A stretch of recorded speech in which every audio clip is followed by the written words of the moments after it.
Good evening, Vancouver. Welcome back to Canucks After Dark here on Monday, January 6th. The Canucks had a not so fantastic week, but I hope you guys had a better one. As always, joined by my co-host, Canuck Clay. How are we doing tonight, Clay? Happy New Year, Parker. Happy New Year to all of our loyal viewers. New Year, same result. That's all I got to say right now. Yeah. Started out the year with a win, which was nice over the Kraken. A win that they should get, but they also should get wins over the Flames, the Predators, and the Habs most of the time. Not the case this week. And, of course, the drama just continues with this team. Continued rumors of trading, more injuries, guys going on IR left and right. You have guys like Macky having to jump into the lineup and playing well, but a weird week, especially, getting into the new year, having, obviously the last time we talked was the 30th, I want to say, it was last Monday. That's correct. So still some downtime from work, and it's sort of tough to get all of our ducks in a row, but we're here. We're going to talk about the Canucks, unfortunately, because as of right now, they are hanging on by a thread in the playoff race. 2-point lead over the Calgary Flames. Teams like, you're only 4 points ahead of Utah, for example, with the same amount of games played. And it doesn't really feel like the pain is ending soon, right? We had these discussions of when Demko comes back, when Miller comes back. Okay, well, Besser was concussed. When Besser comes back. Okay, well, when Joshua comes back. When all these guys come back, everything's fine. But then right as some guys come back, there goes Quinn Hughes. There goes Elias Pettersson. There goes Demko again. And it really doesn't feel like we're close to having everything back to the way we need it to be.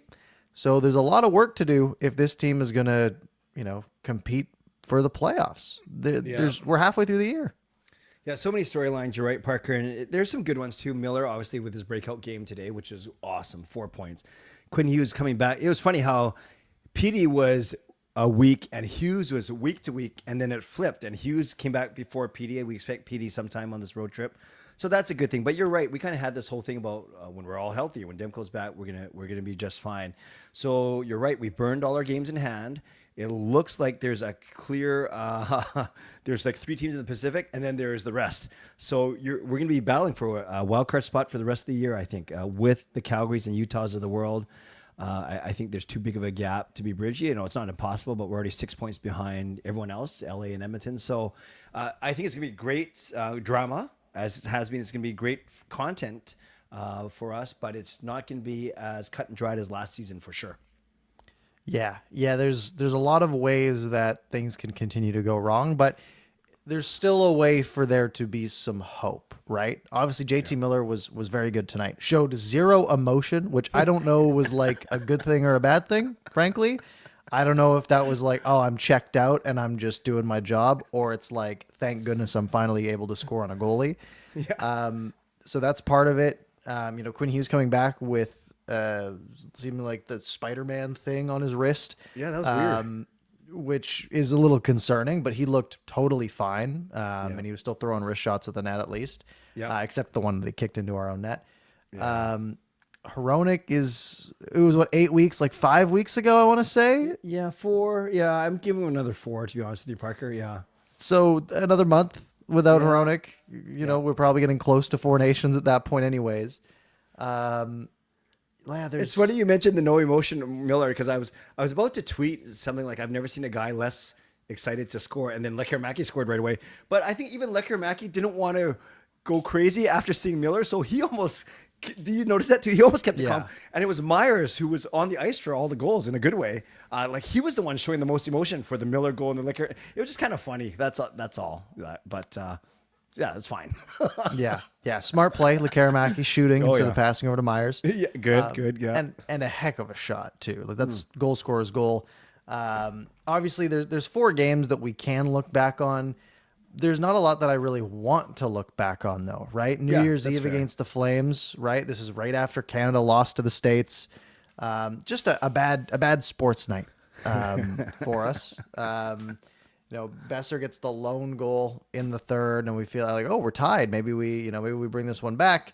And 3 minutes later, the Flames took it away and then scored on the empty net. And it was a fine hockey game, but there was nothing super interesting about it as far as I remember. Just a lot of fights. I guess that's the biggest thing, right? I think both teams were a little grumpy. They're playing on New Year's Eve or something because there were a lot of fights for sure. Yeah. And then the blown leads continue once we get to the Seattle game on January 2nd, right? Like you said, New Year, same team. At least this time they won a game in extra time. Yes.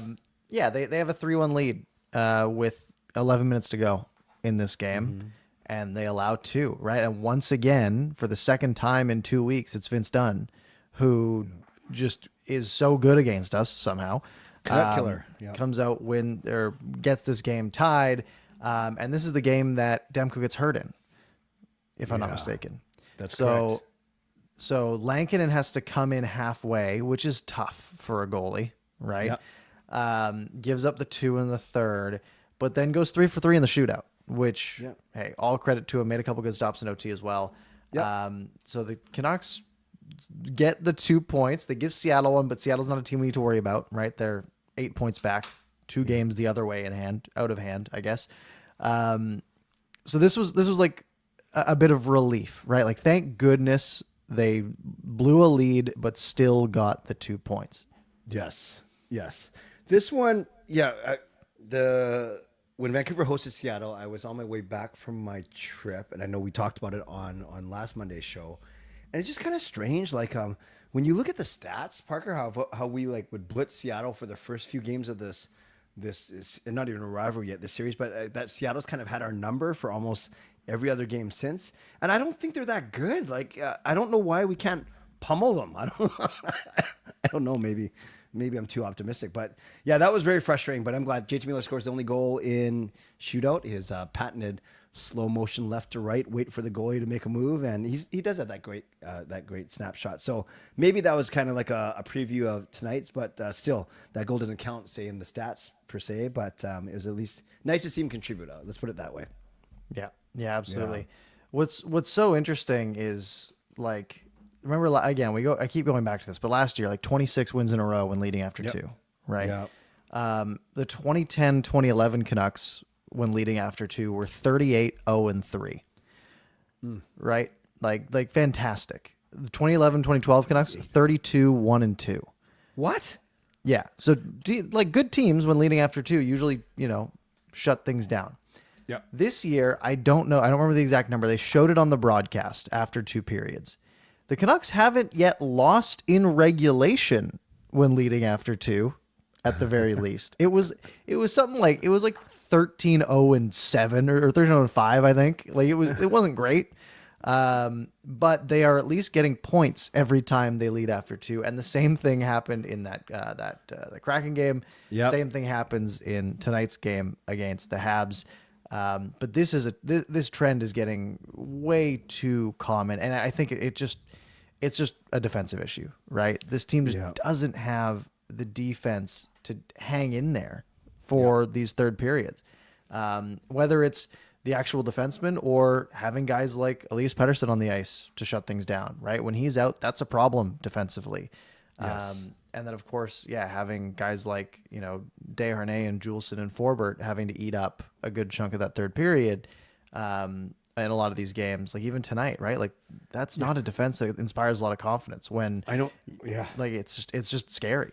And Forbert almost, he came back. He got hurt in the second frame, I think it was, or the first frame. I can't remember when it was. By the way, I know we'll kind of get to this game. I don't mean to jump ahead, but I want to ask you before I forget. No, actually, I'll wait. I was going to ask you about your thoughts about the Amazon Prime presentation overall, but let's wait. But I will say one thing, because we're talking about defense. They sure love Quinn Hughes. they like 3 or 4 different times, they were doing wonderful pieces on him, like highlight isolation packages and whatever it is. Favorable comparisons to Cale Makar. I liked it. Like that was the one part I liked, but it just reiterates what you just talked about. Without Hughes, oh my gosh, like even with him today, we still give up 5, right? And then without him, I can't believe that we actually won a couple. Well, I guess one game while he was gone. So I'm glad. I know there's gonna be people, and I know people in the chat saying we're rushing him back. You saw that you called it the Spider-Man. Like two of his fingers were. So it must be like an issue here because two of his fingers were splinted together. But Yeah. I don't know if he says he can play, he can play. I don't know if you're worried that they're rushing him back or I don't know. Yeah, it's tough. So this was interesting for me because I didn't know Hughes was playing until the game started. Okay. As someone who is like in the past, I have been very on top of things. I'm the guy in my friend group that's like, hey, this is what's going on. Yeah.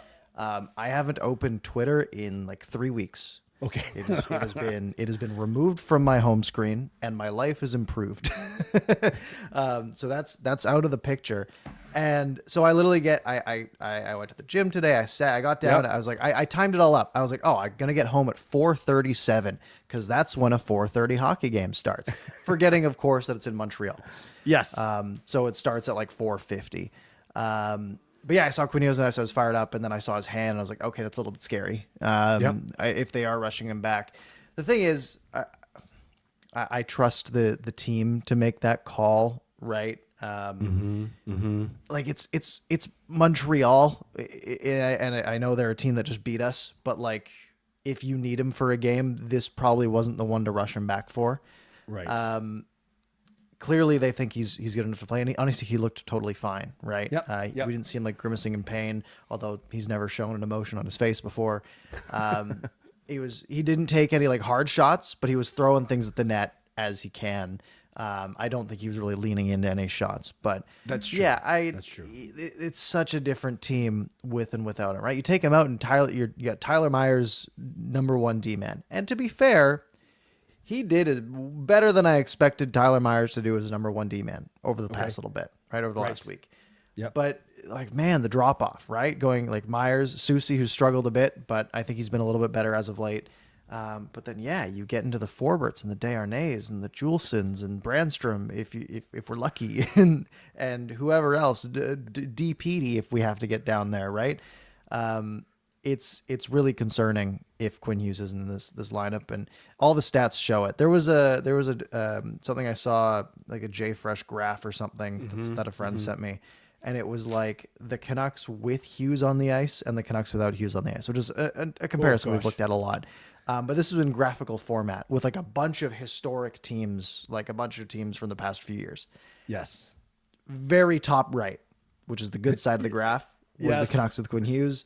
And off of the graph to the bottom was this current team. It was something like being one of the best 10 teams in the past few years to being the worst team ever in the past few years, or whatever that time range was.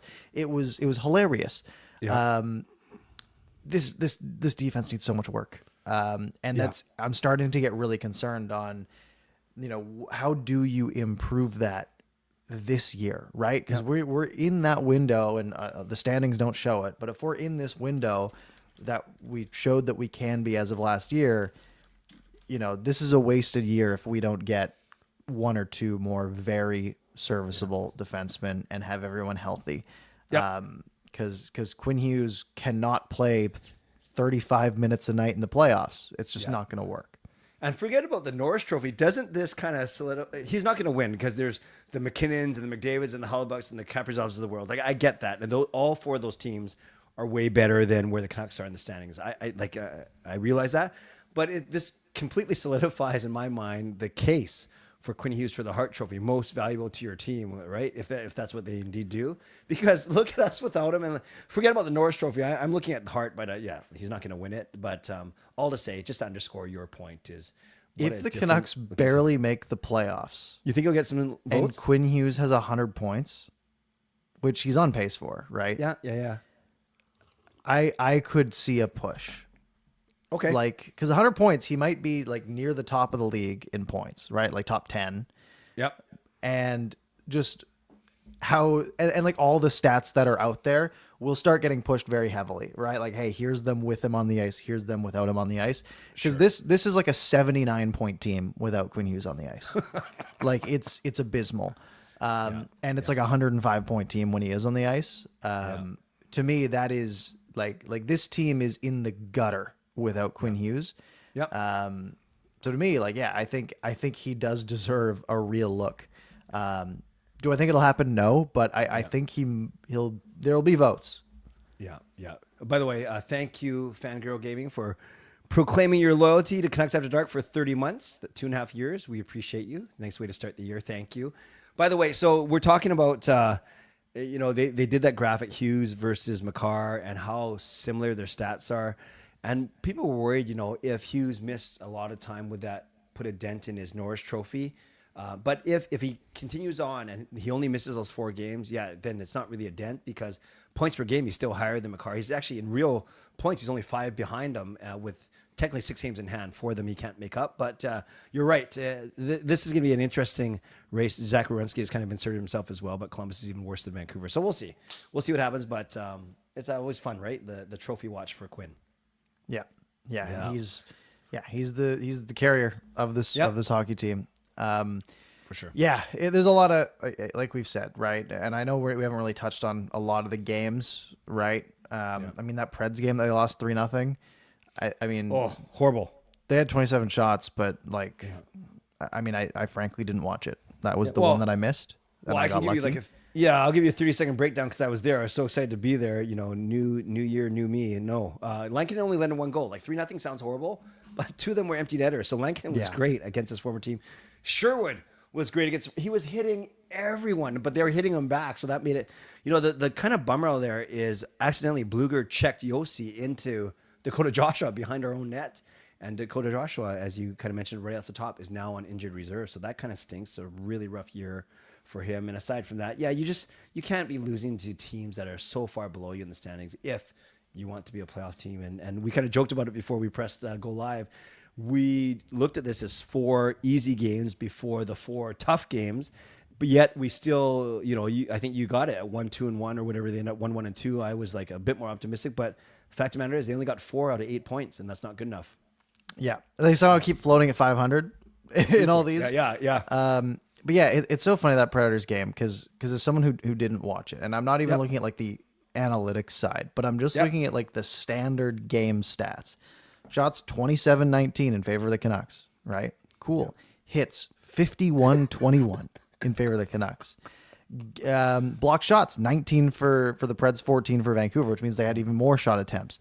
Giveaways 23-7 for Nashville. So like the Canucks, according to this, were the better team. But they ran into, it looks like they ran into Saros. Yeah. And that'll happen, right? Saros has had a bit of a tough year. But he's going to have those games where he's lights out. Which just happened to be ours. Right. And then that Flames game, sucked. Again, I think the Canucks played fine and then blew it, which is something that we've seen a lot. They just didn't show up for the third period. And then that Kraken game, like I said, they blew the lead, hung on, and then tonight's game, they had a 2-goal lead going into, I guess it was 3-2 going into the third, but like the Canucks had a really good shift in the second period, right? That Miller shift with Macky and Besser, where Miller scores, Macky scores 20 seconds later. And then they just got sloppy. It looked like they just didn't look super composed. Like Lankinen, for a guy who allowed 5 goals on 24 shots, there were some sweet saves that he had to make, right? Sliding across as he does so often. But he just, again, the defense just isn't there. Yeah. And Rick Tocchet referred to it, Parker, in his postgame. I'm not sure if you heard it. He basically said that the defense doesn't close gaps. They don't gap up fast enough. And that's why you saw that first goal where Bluger lost his man coming out of the corner, a quick pass, and then goes in. That's why a couple of the point shots where you think you have a forward or a defense, and usually a forward, closing that gap. And Lankinen, for all the, I agree, he's great laterally. He's great overall, like quick reactions because he's not so big. But because he's not so big, it's kind of, it's weird. Like Shelov's is big, but I always worry about point shots with Shelov's too. And Lankinen, even smaller, you can see him, right, looking around his defenseman. And it doesn't help when you got your big trees in front of you. And they're not bad, but they're not great around the front of the net. And I think at least 2 of the goals were from distance tonight, right? So, yeah, it's tough. It's tough. I don't know if you want to go goal by goal or just kind of talk in general about tonight. Yeah, I mean, we can talk about Miller. I mean, he had a really good night. right? This is the best we've seen Miller in some time, right? Hadn't scored a goal on an actual goaltender since October 27th. And yeah, he missed 10 games in that time, but it was like 12 games. Actually, no, it was longer than that. I think it was empty netters counted in that 12. Either way, he had scored 2 empty netters since October 27th, right? So over like 2 months and 10 days, essentially. Yeah. Which is not good, right? When you got JT Miller with 8 goals at the halfway mark of the season, right? That's not what we signed up for. That's not what the big contract was for. And that's why I had some concerns when that big contract was signed, because we've seen Miller at his best, and he's what, 31 now, and he's 32 in 2 months, right? Yes. So the smart money is on that. This is going to be the start of a trend, most likely. It's not like he's going to have a tough year this year and then come back and score 30 next year, most likely. That's just not the way she goes very often. Mm-hmm. Yeah. So yeah, it's, a good game for him, 4 points, which is fantastic. I liked Macky on that line. I think that was a good unit. I think that was quite clearly the best line for the Canucks tonight. Yeah. That, and I think Sherwood was a pest out there, which is always fun. Mm-hmm. But yeah, like that it was a good game for Miller, but we need a lot more. Sherwood, 10 hits in 14 minutes of ice time. Like that's as a ratio, like 10 hits is crazy anyway. 10 hits is crazy. Some guys don't get 10 hits in 5 games. Like to have it in 13 and a half minutes, that's ridiculous. Yeah. And then Miller had 6 as well, which is great. Wow. Like he showed up tonight. Macky, like we said, was good. 2 points, just 14 minutes of ice time. But played a good game, had a shot block as well. Niels Höglander tonight. Really nice play on JT's first goal. Yep. Really nice play. That's what we need to see more of. And then in the third, has his stick broken, or at least loses his stick, gets frustrated and lays out, I think it was Anderson, in open ice without the puck there, and takes that penalty. Höglander's looked better lately, but that's Talkett's not going to like that. No. It's for a guy who was in the doghouse, then kind of got like 2 paws out, dog analogy, of course, and his head kind of peeked out for a couple games. Yeah, I'm sure he's going to be shoved back in there, because that's a little rough. That is, you just can't do that. You simply can't do that. Yeah, no, it was a killer. Quinn Hughes in his first game back with one hand, essentially 26 minutes. it's so automatic, and he never looks tired, right? Like I did really like that about the broadcast tonight. They showed a lot of Hughes clips, and it's, if I'm running a broadcast, I'm going to show the super exciting player that skates it all over the place, right? That's where they were showing a lot of Lane Hudson too, right? He looked really good out there. He's good. And Montreal fans, it's sort of the running joke that, Montreal fans will freak out about how good Lane Hudson is, and they'll show you a clip and it's just him making a pass to a guy who doesn't score. But tonight he got the points. I think he got a goal and assist tonight. He did. Or a goal and 2 assists tonight. He sort of carried the Habs. But yeah, just two good offensive defensemen out there. Yeah, I was surprised to see Hudson has 30 points this season in 40 games. That's very impressive. Yeah, he's pretty much he's a shoe-in for the Calder, I have to think. Yeah, I guess there's some competition, right? But like I guess Celebrini's been really good too. But and he'll definitely be a finalist. Yep, I agree. Those are the 3. I think Celebrini, Michkov, and Hudson. By the way, Adam, he says I'll gift 5 memberships for every win here over the next 4 games. Yes, we know the Canucks are playing. We're going to run through it later, but 4 top 10 teams. So he kind of whets our appetite by gifting a membership tonight, and it goes to David out from Ontario. So Adam, thank you for gifting that membership. Welcome to channel membership, David. And Adam, we will hold you to that. I think Adam is not cheap, so it's not like he's hoping that they're going to lose, but I don't think he's going to win, is my point. Yeah, it's interesting. He doesn't think the Canucks are like, going to win. 4 tough games. Oh, and then the Kings and then the Oilers, right? Like it's a gauntlet that they're entering here, right? Especially like this is the one that's super frustrating to me, right? Capitals Wednesday, fine, that'll be fun. Wednesday after work, 4:30, cool. Friday, 4:00, awesome. Finish up work, sit on the couch, week's over. watch the Hurricanes. Canucks in Toronto, Saturday, 4 p.m. This is the game, right? This is like one of the more fun games of the year, and the Canucks are on the second of a back-to-back. Awesome. That's criminal. That's criminal. You can't schedule that because that's a game that's going to have millions of people watching across the country. Yep. And the Canucks are going to be on the second of a back-to-back, and they're already playing bad, which is tough. Yep. But and then they get 2 days off, and they get the Jets, and then they come home and get the Kings and Oilers. Like there's nothing easy coming up here. It's ridiculous. It's ridiculous. By the way, Adam, maybe he'll add up to 5 today. He does another one. Thank you, Adam. This one goes to Rinketic Sport Agenda out in Sweden. So thank you, Adam, and welcome RSA to Canucks After Dark membership. Yeah. So okay, let's spend a couple more minutes on tonight's game. We don't have to go through all the goals. We basically talked them through, and then we can talk about actually what you titled tonight's show. What do you think of the Prime presentation overall? That's great. I mean, the quality is so much better than cable, right? Because cable is essentially it's like 720p upscaled to 1080. And then for some reason, we never get Sportsnet 4K with Canucks games on it. I don't know why, but like 1 in every 7 games maybe is. Watching the World Juniors, every game was in 4K on TSN. It was way better. Yeah. The Prime broadcast, like quality is fantastic. Honestly, the broadcast crew, really good. I think they're great. Yeah. I didn't love them in the first game 2 weeks ago, I want to say. Yeah. I thought they were great tonight. I did too. They were all very good. It felt like a national game, which was cool because our national games now, I don't love the sort of Sportsnet national teams. But I thought that felt like an American national broadcast, which is like a nice little novelty every once in a while. Right.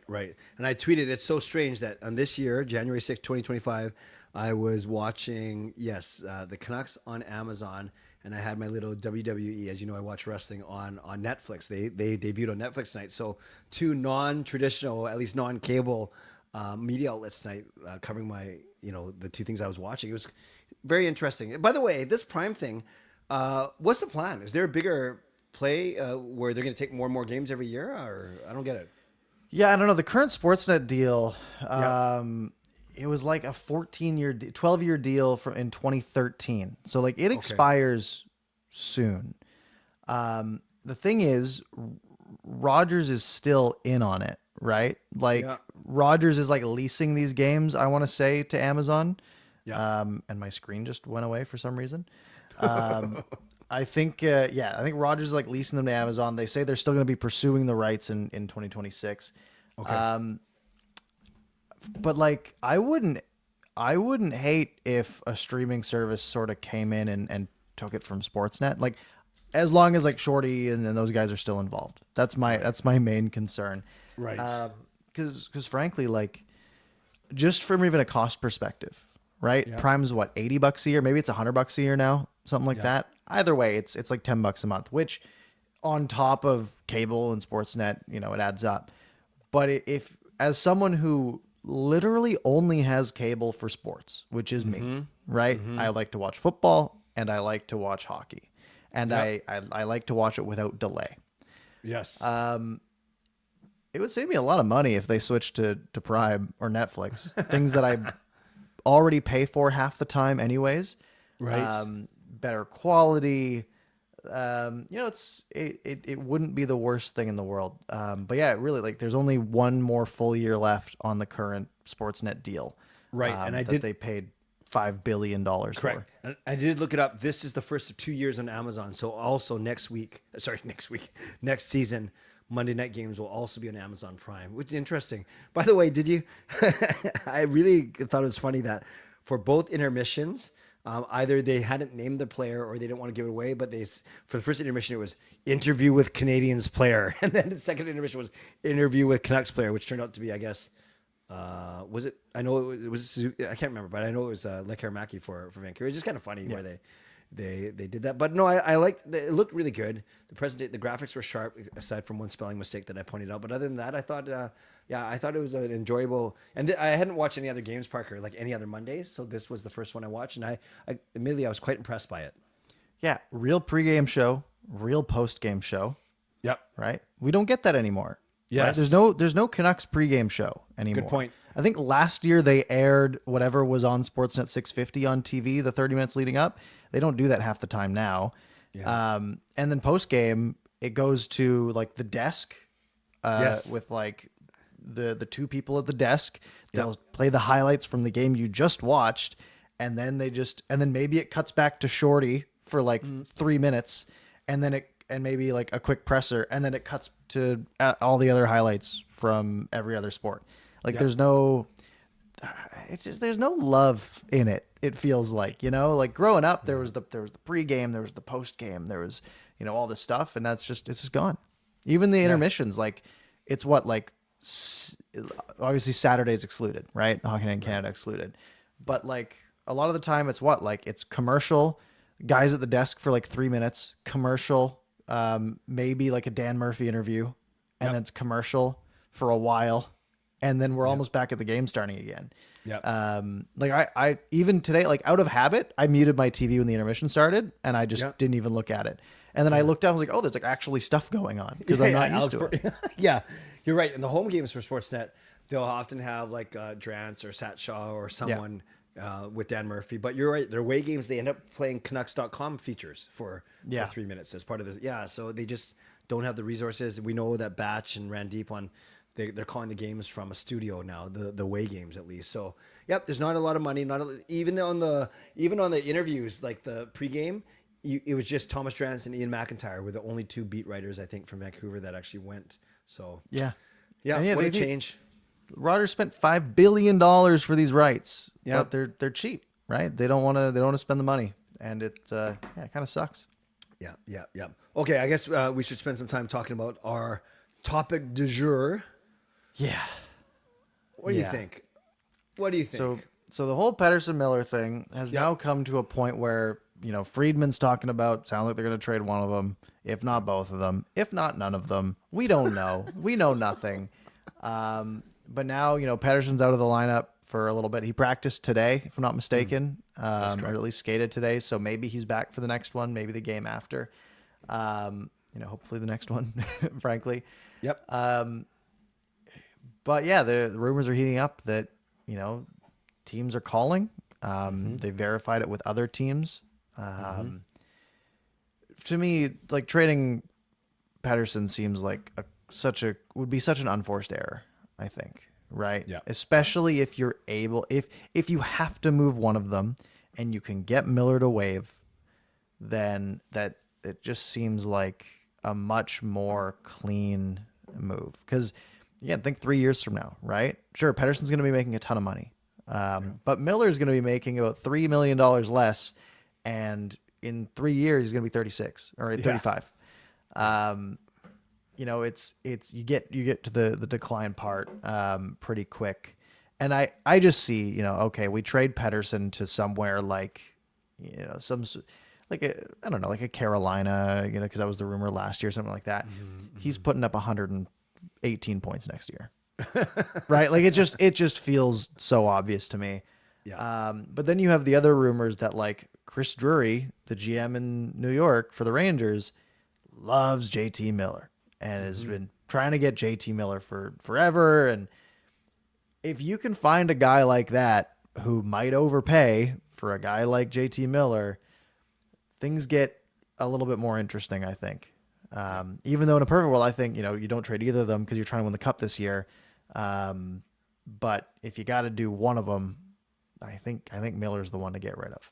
Yes, I would agree with that. And even though in theory you should get more for Petey because he's 5 years younger and he's if you go dollar for dollar, he's making $3.5 million more. So you'd think you get more back, but you never get the value back when you're trading the best player in a trade. No. So I would agree with you that if it's one or the other, it is Miller. It seems like a cleaner one. But if someone was, and it's funny, there's some people talking about gambling from a standpoint of there was a relief to not see any gambling ads on tonight's or at least only a couple like overlays. Yeah. That's true. Fair enough. Not up to the minute betting odds from Play Now. But having said all that, if I was a gambling man, my gut feeling, Parker, is I don't think either of them move. I really don't. I unless because they're gonna hold prices high. I don't think there's gonna be a GM except for Drury who might even entertain that. So if I had to bet, I think both of these guys are still here at the end of the season. I think so too. Yeah. It's also probably an easier move to make in the offseason. Unless yeah, you can get a haul that you don't think one of those players is worth, right? Right. And so if Drury is so excited about JT Miller that he's throwing out names like Lafreniere, Yep. right? Or even thinking from a defensive perspective, right? Like Keandre Miller or Braden Schneider, right? Yep. Yep.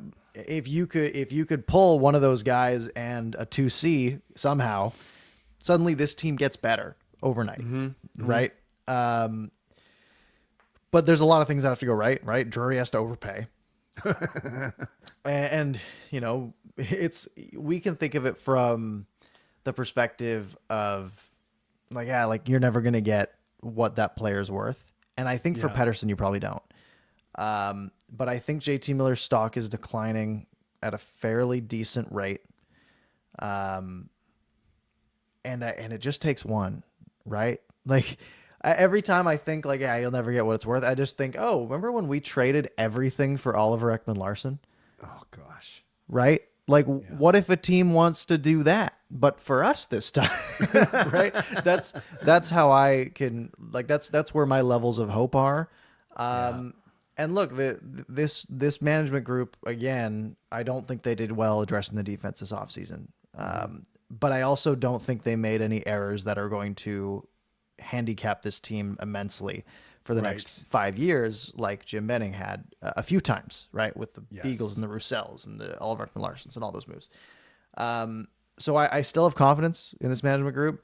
But if it's literally to the point where it's like, hey, it's me or him, one of us has to leave, then yeah, get rid of Miller. But I hope they just figure it out and play some good hockey and hold the Stanley Cup together, and that'd be sweet. It's tricky because is this just a ploy by Canucks management, including Pettersson in these talks, so that teams aren't just thinking, oh, they have to get rid of Miller, so we can just lowball them? It's impossible to tell. Yeah. Now that's been like three weeks going on 4 weeks of this. Almost sick of talking about it, but I've heard so many theories now, Parker. Oh, this is their way of lighting a fire under each guy. Well, that's kind of a weird way of doing it. That's one I don't believe. I don't believe that at all, because they've tried lighting fires under the both of these guys so many times it hasn't worked. I don't think there's a fire to be lit in some of these cases. Fair.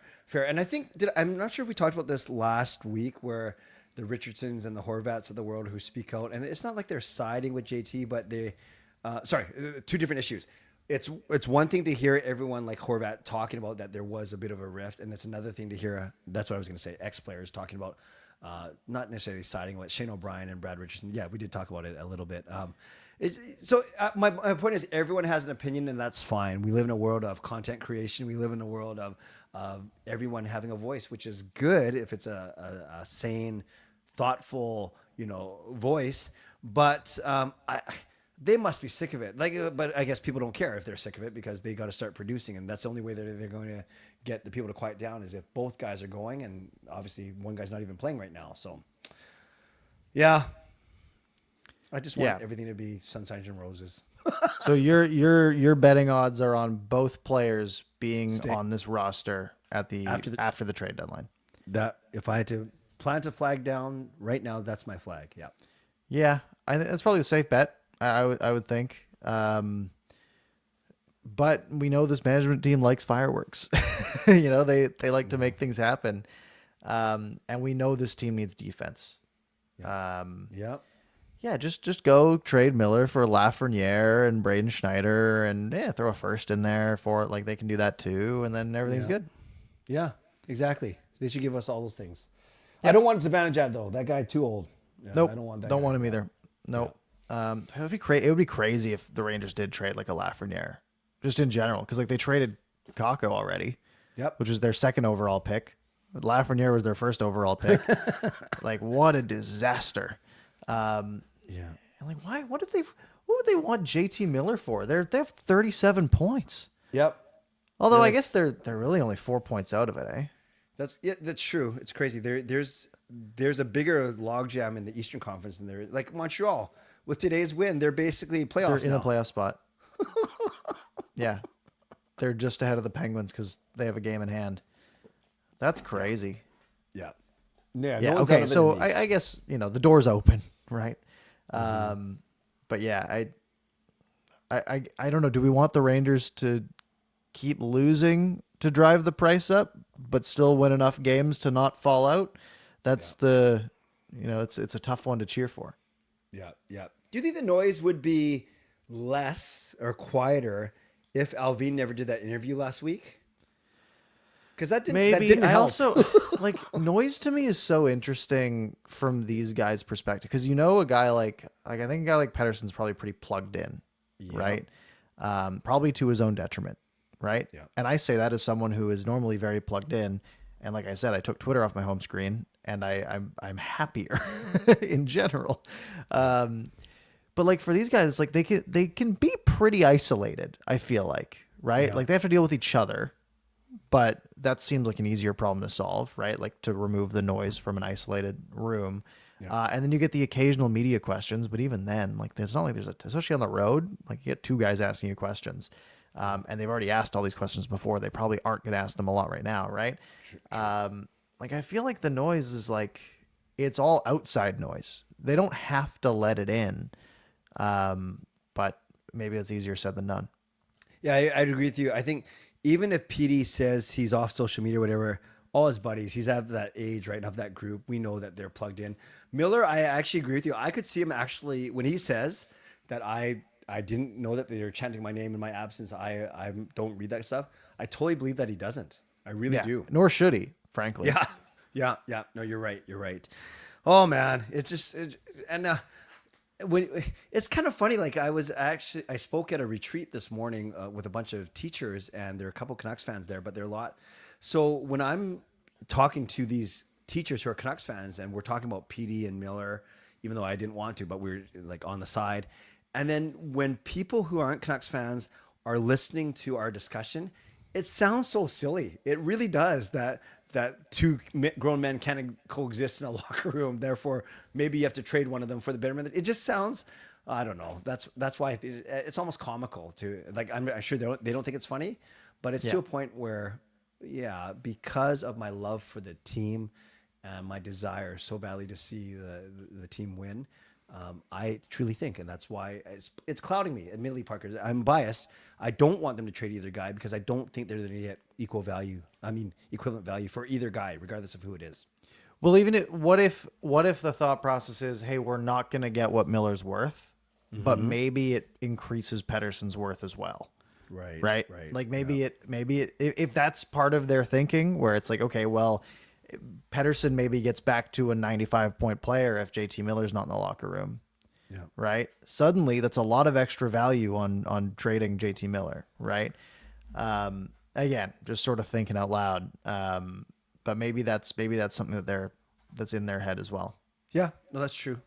And that whole addition by subtraction, whatever. Like, okay. I don't mind talking about it. It just, and I'll be the first to admit, if something big happens tomorrow or next week, and the blockbuster, including one or both, then I know they're not going to be traded to the same team. Then I will take the egg off my face. I will wipe it, and I will admit that I was wrong. But I don't know. It's not because I want to be proven right. I just think that this is going to be a lot much ado about nothing. That's just my gut feeling. And if one of them does get traded tomorrow, we will be here probably panicking and putting something together. Figuring something out. Exactly. Well, tomorrow's bowling, so maybe not tomorrow, right? Yeah. No, actually, I'm off for one more week. So if we have to, text me. I'll be ready for emergency show tomorrow. All right, we'll text Patrick, say if there's any day to do it. Yeah. Pick tomorrow. Please. Yes. Any Tuesday, tomorrow's the best for sure. Anything else that you want to talk about for the last 5 minutes before we go to the people? Just your thoughts on anyone's season or the way people are playing right now or anything like that. Yeah, I don't know, man. It's a bit of a mess. It's so hard to predict what this team ends up as, right? Yeah. Negative goal differential, blowing leads. Yeah. But still technically on in a playoff spot, which could change. You know, they did lose their playoff spot for a moment, right? When they lost to the Flames, and the Flames had lost a couple, and we beat the Kraken. Yeah. It's getting concerning. We are, we're 2 games from the halfway mark, right? Friday at 7 p.m. we will be able to say half of the games have been played. Crazy. This season. Crazy. Were you watching the Seattle game when Demko got hurt? Yeah. What was your first reaction? So, it's interesting because I saw a lot of people blaming Juleson, and I made the point, you can't blame Juleson. Juleson was getting to the front of the net as fast as he could. It was actually Demko who skated left to right into him. And it's not Demko's fault either. It's just, if he's going to get hurt on that play, he's going to get hurt on a lot of play. But admittedly, I was thinking about that. If it was his knee, I'm still not blaming Juleson, but I'm so thankful that if it indeed is back spasms as opposed to his knee again. I am still worried about his knee. I saw similar sentiment. That was like, if that was Juleson's fault, Demko wasn't healthy to begin with, right? Exactly. That's something that he's going to experience a lot of times over a year. That's not good if that's what's hurting him. You fully believe the back spasm thing? I do. Okay. So then why would they bring him on the trip, right? I don't know. I'm just concerned. I honestly, when he went down, I just sort of sat there in silence. I think I just said, "Oh no," and I don't think I really had a reaction. Okay. But just like a now what, right? Like, is this how this season sort of falls apart? That's true. Because he hasn't been great. But you need him to be great, and he's not going to be great if he's not playing. So hopefully it is just a little back spasm issue that he'll be able to turn around and play. But he gets hurt a lot, man. He does. I'm getting a little bit concerned long term. And Lankinen is, good. I wouldn't say he's excellent, right? I don't think he's the guy you want to be your starter of the future. Right. Right. But man, it might just be the case that we got to lock this guy up for a little bit just so this team can stay competitive. Yeah. Okay, I got one more for you, and then we'll go to the people. It is absurd that we are at the 39 game mark, not even 41 games, not even halfway through the season, and the Canucks have 9 extra time losses. 9. Yeah. One, it's 20% of their games they lose in extra time. Is that a clutch thing? Is that an unlucky thing? Is that what is it? I know one of them was Tyler Myers making a pass to no one. We dissected that last week. What is it? Man, that pass made me so mad. I know we already relitigated that last week. We don't do. I know. I don't know. This team, you look at the guys that they can put on the ice, right? Yep. Miller, Besser, Hughes, cool, right? I'm fine with that. Okay, Pettersson, DeBrusk, yeah, XD man, right? Unfortunately, right now it's probably Myers. Yeah. But normally Hronek. Actually, it's probably still Hughes. He's probably still on the ice. What is our overtime save percentage? It's got to be 520. Frankly, there's so many. I think of what was the game that I went to? There's so many overtime losses. I got to go back and find it. Yeah. Was it St. Louis? Yeah, it was the St. Louis game on December 10th, where they just sort of skated in and just sort of flipped it in, and it was oh, the game's over. I feel like there's so many of these overtime winners that are just not fantastic goals that are being allowed. And sure, the chances are going to be high danger in overtime, right? Because you're setting up for the perfect play, but man, just it just doesn't feel like it's part of it. I think is just unlucky, but I think also there's clearly something wrong with our setup in overtime. That how many times do we possess the puck for a minute and then lose it without getting a shot on goal? Right? Did you go to home opener? Yeah. Okay, so you went to home opener. We should have known, Parker, because you went to home opener. You saw an overtime loss in a very exciting game to Calgary. I go to the next game, game number 2 against Philly, and I see a shootout loss. So already, the first 2 games of the year, were extra time losses. We should have known that 9 by the 39 game mark would have been easy. Which means they've still had 7 in the last 37 games, which is the most of any team, right? There's a few other teams with 7 overtime losses. There's 1, 2, 3, 4, 5. 5 teams with 7 overtime losses. Great.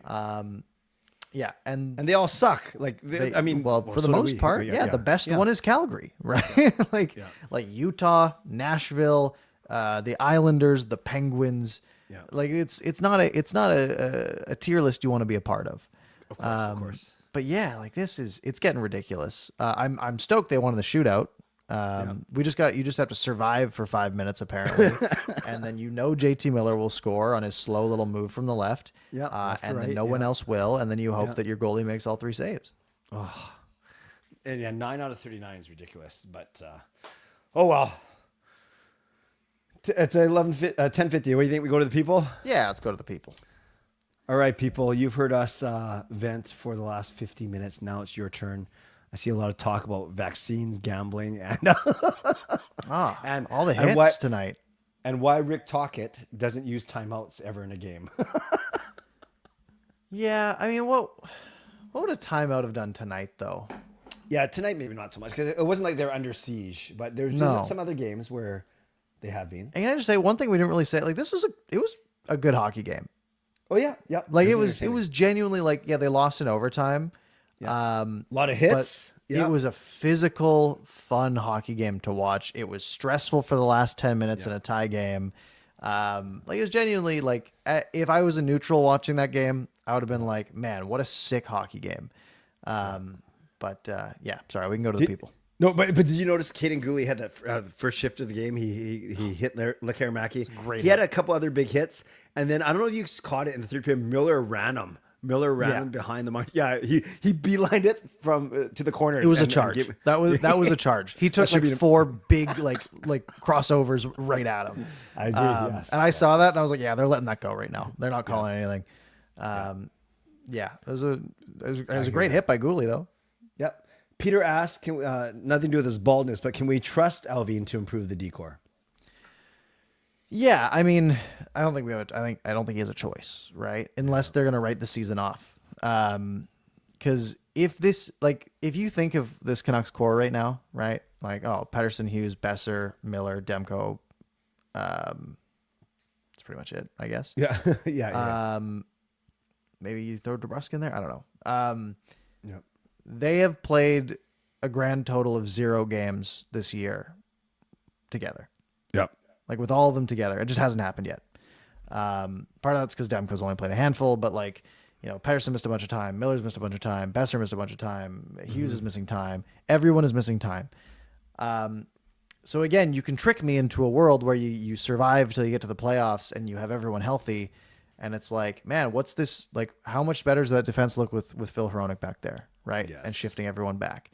But you do have to make a move, right? Yep. So if you can have everyone healthy and add a defenseman, and your second pairing is Myers and a good 2D, and then you have Soucy on the third pair with whoever you want, I guess. Maybe you pick up a third pairing man too, because frankly, I don't love any of the guys back there. Then you look at the roster and you're like, hey, well, if everyone's healthy, this is a pretty formidable lineup. Yeah. The problem is this team just isn't healthy, and they've not been healthy all year. And if you can tell yourself that, hey, we will be healthy and we'll make it to the playoffs, and once we're in, anything can happen, which is what was said last year. If once you're in, anything can happen. I believe it a little bit more now because I think this team showed last year that they're built fairly well. Mm-hmm.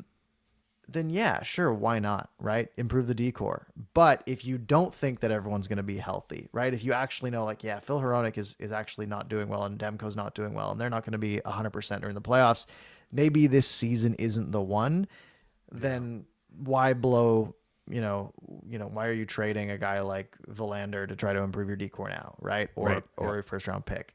They have more info than we do. Yep. So if they genuinely believe that they're in a spot to push some more chips in, then I'm okay with it. Sure. But this team needs to earn it, I think, too. Yeah, and you said a similar thing last week, and I think your answer is your reasoning is quite sound. And we've always talked about this window that suddenly burst open for the Canucks last year, but it's not going to be open for that long, considering the contract decisions they have to make in the next 2 or 3 years, especially when Hughes is biggie. Then there's Demko, there's Besser, all those guys. So yeah, I agree with you. If they have a chance, but with the caveat of not giving up Villander or Lecker Macky, I'd be all for it too. Nothing is perfect. Russell, keep up the good work. Says when Petey comes back, and it could be as early as Wednesday against Washington, do you think Lecker Macky stays in and Sasson comes out, or what would you do? Like, so let's presume it's these 12 guys we had tonight. Lecker Macky came in for Joshua. Who comes out when Petey, like, do you sit Hoglander for a game and move Lecker Macky to his spot? I was thinking, I mean, if you're going to pull someone out of the lineup right now, there's some tough options, right? Hoglander had a really nice play and has been playing better, took that bad penalty. Sure. Phil DiGiuseppe. It's Phil DiGiuseppe. Like he did have 9 hits on Friday. I know, and that was my caveat was going to be. He had 9 hits last game. That's also kind of worth something, right? Max Sasson, I think, has been very fine. Yep. Like, I think he's been a very serviceable bottom 6 player. I don't have any reason to take him out of the lineup. Lecker Macky seems like the easy one, but he had a great night tonight. He scored, had an assist. Yep. So okay, you're gonna take that guy out. It's a tough call. It's such a tough call that I think they probably take Hoglander out because it's maybe the easy decision, which kind of sucks because I think he's getting his footing. This is the time. If I were to be coaching this team, I have no problem with the decisions made on Hoglander so far this year because frankly he hasn't been good for a lot of this season. Yeah. However, he's been pretty good the last couple of weeks. Like not like the level that he should be, but he's definitely on an upward trend. I would be forgiving him for this one. I would be telling him, "Hey, you made a mistake. Don't do it again." But you're on the upswing right now. I don't want to take the wind out of your sails. Hey, you made a mistake. It happens. You're back out there. I think that's the move. But I also could just see Rick Tocchet being like, I don't really care for Niels Hoglander, and we're just going to sit him. But I kind of agree with you. Like you don't want to punish the guy for every mistake, even though that was a costly one, because you don't want to destroy his confidence. I thought about maybe sitting him from one game, motivating him, letting him watch from the outside. But you're right. DiGiuseppe just came up just a couple weeks ago, and he was low man tonight. He was -2, and he was 10 minutes and 30 seconds. So maybe, just maybe, he's the one you sit. Yeah. Yeah, I think he's like 8 games this year. He's got 3 points, right? Like he's not. I don't have any problem with. Again, he's sort of in the same boat as Max Sasson for me, right? Except Sasson is younger and more exciting to me, right? Like Sasson can still develop a little bit. He's 24 compared to 31 for Phil DiGiuseppe. And I don't think Sasson's earned any reason to come out of the lineup. I think he's been totally fine, and I think he's sort of earned a roster spot at this point. So I think Phil is my call. Yeah. I like this question from with you. Rashid says, can we all agree that Myers' contract was a disaster? 3 times 3. So it's not like it's 5 times 6 or 6 times 5. I have it backwards, whatever it was. 3 times 3 I was okay with at the time. Yeah. I'm still okay with it right now. So when it was signed, I said I wish it was 2 years because I'm not loving it. Yeah. However, I think right now he's playing like a $3 million defenseman. There's $3 million in the current NHL isn't a ton, right? Like that's like a number 4 defenseman's money.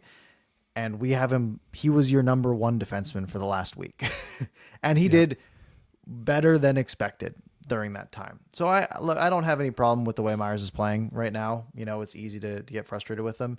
I think Juleson has taken that torch a little bit.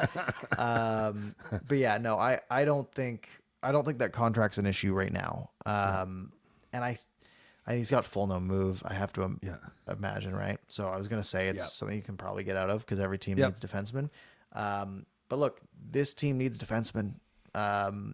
Getting rid of your, as of right now, second best defenseman isn't going to make the team better. Right. No, I'm with you. And I think he had a rough start to the season. Then remember he got honored for 1,000 games, or I can't remember what the honor was. And I thought he was playing really well around that time. And then he kind of dipped off a little bit. And now like he was +3 heading into the final period. And then he kind of dropped a bit, but I'm okay with him. I'm okay. You're right. He's their second best defenseman right now. He's always been his best when he's playing like low second pair minutes. Yes. Right. Yes. It's when you're playing him, 21 minutes like he played tonight, that he starts to struggle. Right. And we saw him struggle a little bit in the third. Right. You don't know if he has the stamina to play that much, nor should he have to. Right. This team should be your number 4 defenseman. But right now he's your number 2, and that's that's going to expose some issues. That's totally fair. All right, it's 11 o'clock. We better quickly preview their gauntlet. They are playing 3 top 10 teams, technically 4 with Winnipeg, but we'll have a show before then. So we got Washington, then Carolina, Toronto back to back, as you so eloquently articulated earlier in the show. Yeah, Washington, you go first. Yeah, Washington's been, they're good, right? 26-10-4, basically top of the league, right? 1 point back of Vegas for the top of the lead. They've been really good. Ovechkin's back, which I'm excited, always excited to see Ovechkin. He's only like 20-something goals away. Then you get the Hurricanes, who are, a tough team, right? They struggled a little bit, I think, early, but they're 24-14-2. They're third in the Metro. They're doing just fine. 50 points in 40 games. And then, Toronto is Toronto. Again, kind of a slow start. Remember to the season? They didn't look great. Guess what? They're top of the Atlantic, 26-13-2.